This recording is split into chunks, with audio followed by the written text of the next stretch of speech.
Hello there and welcome to Ag Wisdom Wednesday. My name is Wayne Key, UT Extension Agent here in Putnam County.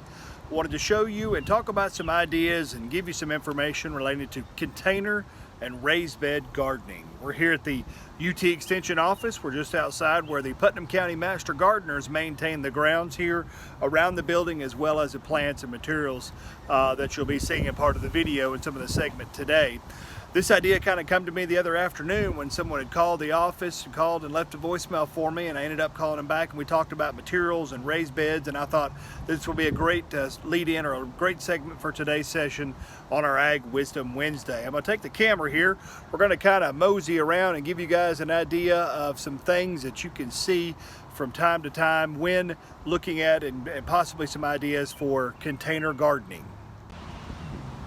One of the most common methods we see from time to time when it comes to container gardening is, and the question that I get a lot, are the materials to use. And here at the office, you see we've used some 2x6 rough cut boards to make some planter containers here at the office. One of the advantages to raised bed gardening is to allow the plants to get up off the ground, to allow the soil to warm up more in the springtime, quicker and faster for you to start plants earlier in the spring. This also gives us a chance, and I think the most advantageous possibility to use in a raised bed garden is we're able to incorporate some soil here into these beds, that soil that's going to be better than what may be already existing, or what we call native soil in the plantings that you already have. I think a neat thing to point out here too is the fact that in a raised bed you can not only have vegetable plants, but you can also incorporate flowers, have some beauty, have some color to those gardens as well. We've mulched here with a hardwood type of mulch, and that can be anything that you want to use to keep out weeds, for example. These raised bed gives you an idea also as far as what kind of materials can be used, as well as materials that can be used and types of mulches for your garden.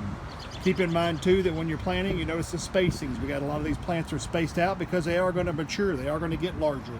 We have some tomatoes here, for example, that have got some space to them and allow them to get big enough to we can get a cage around them and keep those tomatoes upright and growing and doing very well.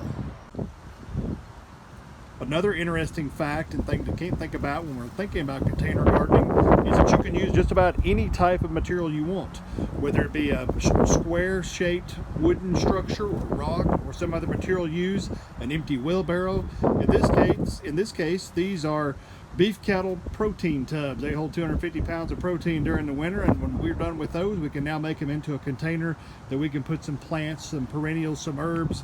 And you notice we're on a small patio area here, so these containers work really well in small areas or back porches or on patios or decks. So just something to keep in mind so that you can actually have the plants that you'd like to have, even if you don't live in an ideal situation with a large yard.